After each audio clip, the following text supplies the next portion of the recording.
मुंबईत गेल्या काही दिवसांपासून तापमानात वाढ झाली आहे, त्यामुळे असह्य उकाडा आणि बरोबरीने उन्हाचा चटकाही सहन करावा लागतोय। आता मुंबईसह ठाणे, पालघर तसंच राज्यातील इतर काही भागात रविवारपर्यंत मेघगर्जनेसह पावसाचा अंदाज हवामान विभागानं व्यक्त केलाय। मागील 2 दिवसांपूर्वी संपूर्ण राज्यात पावसानं हजेरी लावली। पावसाचा अंदाज असला तरी काही भागात उन्हाचाही ताप आहे।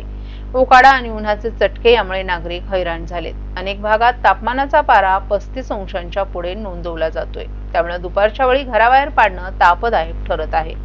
दरम्यान रविवारपर्यंत मुंबईसह ठाणे, पालघर भागात मेघगर्जनेसह पावसाची शक्यता हवामान विभागानं वर्तवली आहे। या कालावधीत काही भागात जोरदार वाऱ्यासह पावसाची शक्यता आहे। यावेळी 30 ते 40 किलोमीटर प्रति तास वेगाने वारे वाहतील। कर्नाटक किनारपट्टीवर तयार झालेले कमी दाबाचं क्षेत्र तसंच बंगालच्या उपसागरात कमी दाब क्षेत्राची निर्मिती होण्याचाही अंदाज आहे। याचाच परिणाम म्हणून सध्या राज्यात पावसाची शक्यता आहे। एकीकडे तापमानात वाढ झाली आहे, अशातच पावसानं हजेरी लावली तर तापमानात घट होऊन काहीसा दिलासा मिळू शकतो। पहाटे किंचित गारवा आणि दिवसभर उकाडा असं काहीसं वातावरण सध्या मुंबईकर अनुभवतायत, त्यामुळे पाऊस पडलाच तर दिलासादायक वातावरण निर्माण होईल।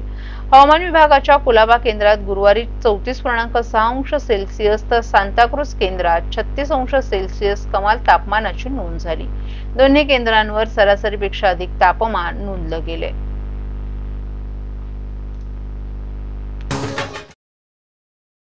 सर्व नागरिकांना आवाहन करण्यात येत आहे की सध्या डासांमार्फत पसरणाऱ्या डेंग्यू या आजाराचा प्रसार रोखण्यासाठी प्रत्येकाने पुढील प्रमाणे कार्यवाही करावी। डेंग्यू आजार एडिस इजिप्ती हा डास चावल्याने होतो। या डासांची पैदास साचलेल्या किंवा साचवलेल्या स्वच्छ पाण्यामध्ये होते। 8 दिवसांपेक्षा जास्त दिवस पाणी उघडे व साचून राहिल्यास त्यात डास अंडी घालतात। अंड्यांच्या अळ्या तयार होऊन पुढे डास तयार होतात। यासाठी आपल्या घरातील पाणी साठे उदाहरणार्थ बॅरल्स, पिंपे, टाक्या, हौद, रांजणे इत्यादी दर आठवड्याला रिकामे करून घासून पुसून कोरडे करून पुन्हा भरावे। 1 दिवस कोरडा दिवस म्हणून पाळावा। पाणी साठ्यांना घट्ट झाकणे बसवावीत किंवा जुनी साडी, चादर, धोतर यांनी बांधून झाकून ठेवावीत, म्हणजे डास त्यात जाऊन अंडी घालणार नाहीत। घराच्या गच्चीवर, आजूबाजूला, अंगणात कोठेही पाणी साचू देऊ नये। भंगार सामान उघड्यावर टाकू नये, उदाहरणार्थ टायर्स, प्लास्टिक सामान, कुंड्या, टाकाऊ वस्तू इत्यादी। अशा सामानात पावसाचे पाणी साठून त्यात डेंग्यूच्या डासांची पैदास होते। घरातील कूलर्स, फ्रीजच्या पाठीमागील ट्रे हे देखील वेळोवेळी कोरडे करावेत। लक्षात ठेवा, नुसत्या फवारणीने डास घनता कमी होत नाही, तर त्यासाठी डास पैदास ठिकाणे नष्ट करणे ही आपल्या सर्वांची जबाबदारी आहे। कोणताही ताप अंगावर न काढता जवळच्या शासकीय रुग्णालयात मोफत औषधोपचार घ्या। अशा प्रकारे नागरिकांनी सहकार्य केल्यास डेंग्यूचा प्रसार रोखणे सहज शक्य आहे।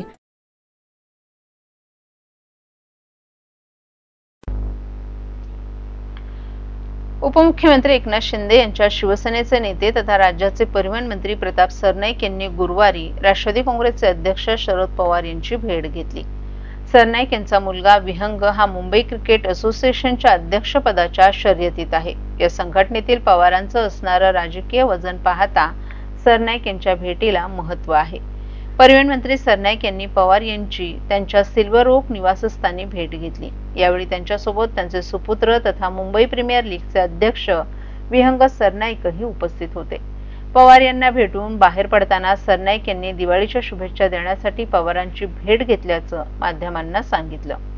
मुंबई क्रिकेट असोसिएशनच्या कार्यकारी समितीची त्रैवार्षिक निवडणूक 12 नोव्हेंबर रोजी होणार आहे। विद्यमान अध्यक्ष अजिंक्य नाईक यांना लोढा समितीच्या शिफारशीनुसार यावेळी निवडणूक लढवता येणार नाही। असोसिएशनच्या विद्यमान कार्यकारिणीवर शरद पवार गटाचं वर्चस्व आहे। विहंग यास असोसिएशनचा अध्यक्ष करण्यासाठी प्रताप सरनाईक यांनी पवारांची भेट घेतल्याचं समजतं। एमसीएचा मुंबई संघ भारताच्या प्रथम श्रेणी क्रिकेटमधील प्रबळ संघ म्हणून ओळखला जातो। मुंबई क्रिकेट संघाला विक्रमी 41 वेळा रणजी ट्रॉफी जिंकली आहे। विजय मर्चंट, सुनील गावस्कर, सचिन तेंडुलकर यांच्यासारखे टीम इंडियाचे दिग्गज खेळाडू एमसीएच्या संघाकडून खेळले आहेत। महाराष्ट्रातील वेगवेगळ्या प्रदेशात क्रिकेटचं संचालन करण्यासाठी संस्थांपैकी MC एक महत्त्वाची क्रिकेट संघटना आहे. मुंबई क्रिकेट असोसिएशनच्या अध्यक्षपदासाठी राज्याचे उद्योगमंत्री उदय सामंत यांचे बंधू आणि शिंदे सेनेचे शिवसेनेचे आमदार किरण सामंत, भाजपचे विधान परिषदेचे आमदार प्रसाद लाड हे इच्छुक आहेत. सामंत आणि लाड यांनी मागच्या आठवड्यात शरद पवार यांची भेट घेतली. असोसिएशनचे विद्यमान अध्यक्ष अजिंक्य नाईक हे पवार गटाचे आहेत. मागच्या निवडणुकीत भाजपचे नेते ॲडव्होकेट आशिष शेलार यांच्या उमेदवाराचा पवार गटाच्या उमेदवारानं अध्यक्षपदाच्या निवडणुकीत पराभव केला होता. मुंबई क्रिकेट असोसिएशनवर कायम राजकीय मंडळींचं वर्चस्व राहिले.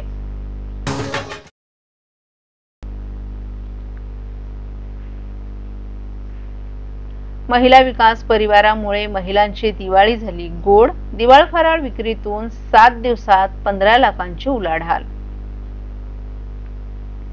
महिला विकास परिवारानं गेली 7 वर्ष महिला बचत गटांमधील सदस्यांच्या माध्यमातून दिवाळी फराळ विक्री केंद्र चालवून शेकडो महिलांना रोजगार दिलाय. यंदा दिवाळीच्या 5 दिवसात 8 स्टॉलवर तब्बल 15 लाखांची उलाढाल झाल्याची माहिती संस्थेचे सल्लागार आमदार संजय केळकर यांनी दिली आहे. ठाण्यातील महिला विकास परिवाराशी ठाण्यातील अनेक महिला बचत गट जोडले गेले असून शेकडो महिला या परिवाराच्या सदस्य आहेत. परिवारानं राबवलेल्या उपक्रमामधून वर्षभर या महिलांना रोजगार मिळत असतो. गेली 7 वर्ष दिवाळी फराळ विक्री केंद्रातून 3000 महिलांना रोजगार मिळाला असून 80 लाखांच्या वर उलाढाल झाली आहे. या उपक्रमाबाबत बोलताना केळकर यांनी शहरात यंदा 8 फराळ विक्री केंद्र चालवण्यात आल्याचं सांगितलं. सुमारे 400 महिलांपैकी काहींनी फराळ तयार केला, काहींनी त्यांचं पॅकिंग केलं तर काहींनी विक्री केंद्रांवर योगदान दिलं. हा फराळ दर्जेदार आणि वाजवी दरात मिळत असल्यानं नागरिकांनी केंद्रांना उदंड प्रतिसाद दिला.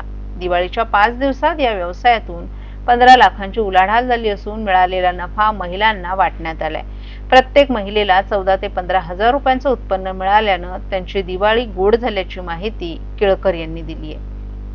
साहेब, आपल्या महिला विकास परिवारातर्फे महिलांनी आपले आभार व्यक्त केले, काय सांगाल त्याबद्दल? आमचा महिला विकास परिवाराच्या माध्यमातून 7 वर्षापासून सुरू केलेला दिवाळी फराळ विक्रीचा उपक्रम अतिशय यशस्वी झाल्याचं आम्हाला यावर्षी दिसून आलंय.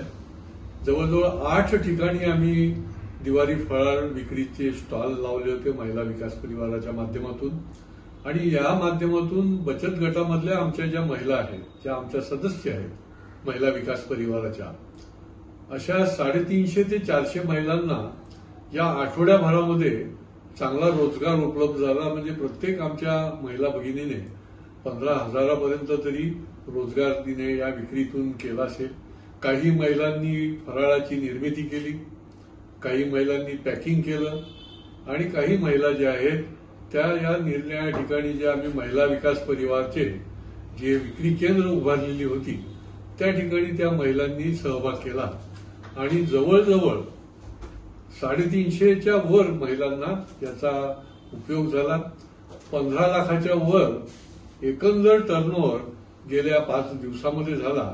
मला वाटतं की हा महिला सक्षमीकरणाचा जो आमचा प्रयोग आहे किंवा उपक्रम आहे म्हणा, तो निश्चितपणे या माध्यमातून यशस्वी झालेला दिसतोय. सर्वच महिलांनी महिलांकरता महिलांच्या रोजगारासाठी निर्माण केलेलं केंद्र, याच्यामध्ये जे जे नफा मिळाला तो सगळा महिलांनाच देण्यात आल्यामुळे अतिशय आनंदाची दिवाळी जी आहे ती आमच्या या महिला भगिनींना निश्चितपणे झाली.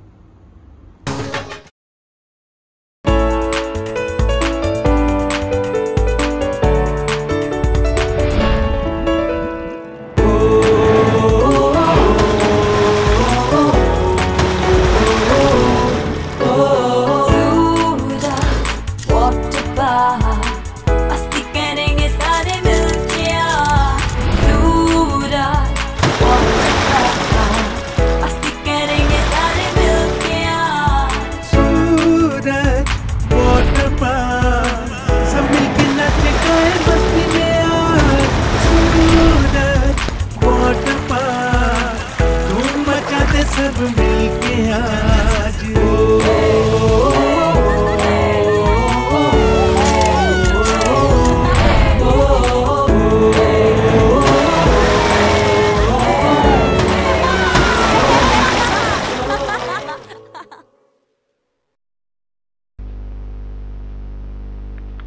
ठाणे शहरात 40 ठिकाणी सुरू करण्यात आलेला आपला दवाखाना उपक्रम बंद पडला असून कंत्राटदार कंपनीने येथे काम करणाऱ्या परिचारिकांचे पगार थकवल्यानं त्यांनी आमदार संजय केळकर यांच्याकडे न्यायाची मागणी केली आहे।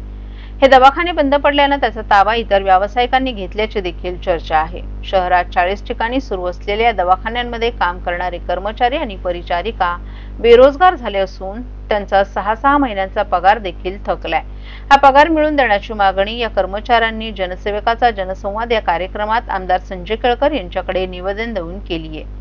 आपला दवाखाना उपक्रम राबवण्यासाठी ठाणे महापालिकेनं बंगळुरू येथील मेडको नावाच्या कंपनीला कंत्राट दिल्याचं केळकर यांनी सांगितलं।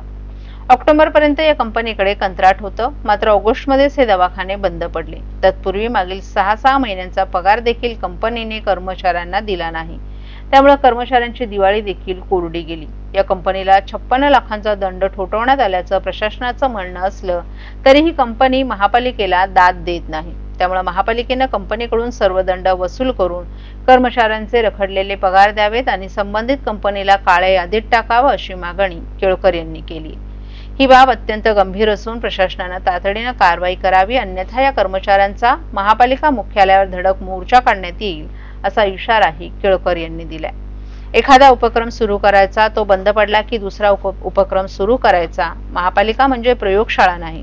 लोकांना थातूरमातूर सेवा देणारी यंत्रणा नको, सक्षम आरोग्य सेवा देणारी यंत्रणा महापालिकेने उभी करायला हवी असं मतही केळकर यांनी केले।